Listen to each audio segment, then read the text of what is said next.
सबको नमस्कार। किसानों ने कल एक दिन के उपवास का ऐलान किया है। उन्होंने अपील की है पूरे देश की जनता से कि उनके किसानों के समर्थन में सब लोग एक दिन का उपवास रखें। मैं भी उनके साथ कल एक दिन का उपवास रखूंगा।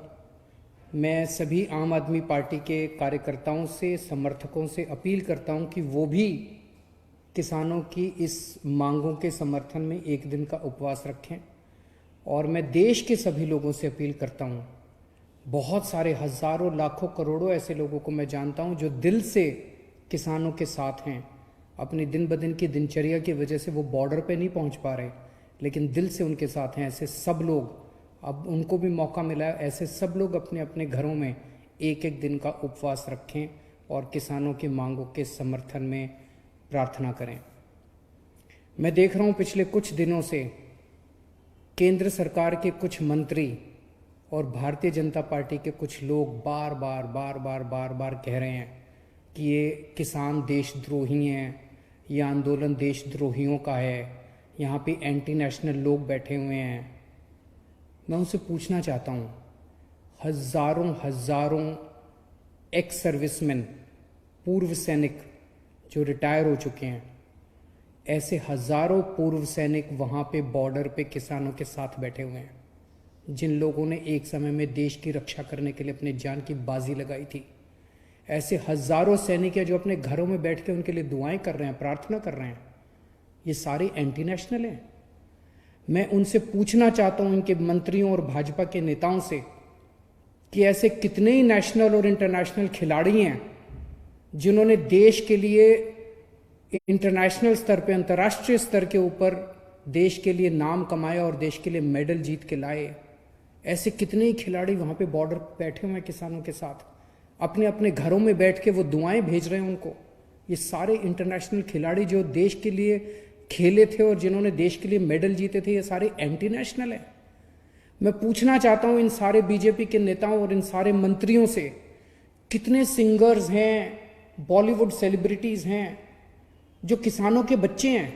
मैं जानता हूं कुछ कुछ सिंगर्स को तो मैं खुद जानता हूं, कुछ सेलिब्रिटीज को मैं खुद जानता हूं जो किसानों के बच्चे हैं, किसानों के परिवार से आते हैं।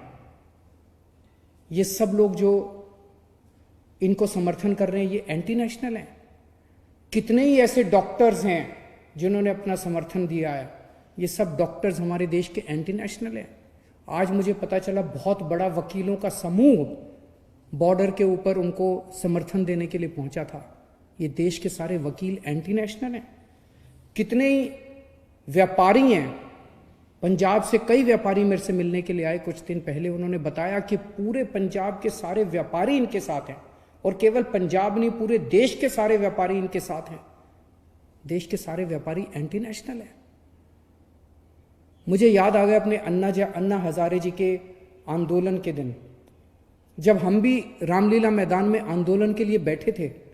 उस वक्त की कांग्रेस की सरकार भी तरह तरह के षड्यंत्र रच के हम लोगों के खिलाफ रोज अखबारों में और मीडिया में, टीवी चैनलों पे स्टोरी प्लांट की जाती थी कि ये गलत लोग हैं, ऐसे लोग हैं, एंटी नेशनल लोग हैं।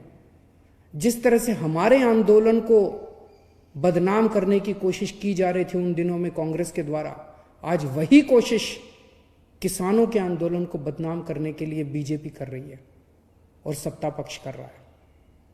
इस देश के किसानों को एंटी नेशनल कहने की हिम्मत मत करना। कुछ लोग ये कह रहे हैं कि इसमें तो कुछ चंद लोग, बस पंजाब के किसान, हरियाणा के किसान, कुछ चंद किसान इसमें शामिल हैं, बाकी जनता इसमें शामिल नहीं है। ये उनकी गलतफहमी है। मैं परसों एक शादी में गया था 2-3 दिन पहले। वहां पे मैं कुछ लोगों से मैंने पूछा, मैंने कहा इन किसान बिलों के बारे में आपको क्या कहना है, आप क्या सोचते हैं। आपको जान के ताज्जुब हुआ कि मिडिल क्लास और अपर क्लास के लोग जो वहां मौजूद थे, उन्होंने मुझे कहा, सर ये बिल बड़े खतरनाक हैं। मैंने कहा क्यों? कहते सर इन बिलों में ये लिखा है कि अब कोई आदमी कितना भी अनाज जमाखोरी कर सकता है। अभी तक इस देश के अंदर जमाखोरी करना अपराध होता था।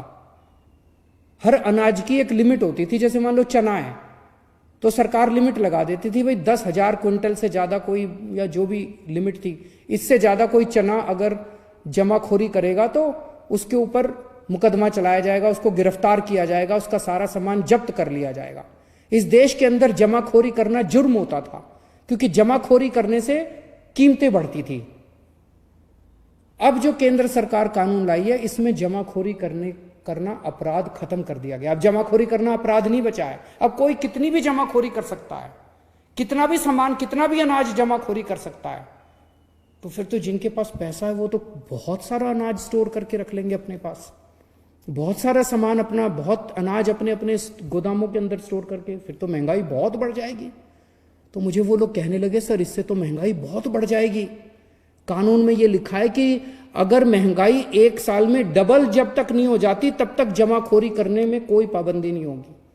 तो सर हर साल महंगाई डबल होती जाएगी। आज अगर 20 रुपए किलो गेहूं है तो इस साल 40 रुपए हो जाएगी, अगले साल 80 रुपए हो जाएगी, अगले साल 3 साल में 160 रुपए। ये क्या है?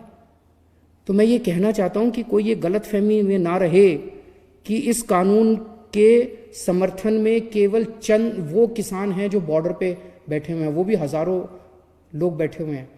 इस देश का एक एक आदमी इन कानूनों को समझ रहा है, हर आदमी इन कानूनों को समझ रहा है और इन कानून की बारीकियों को समझ रहा है।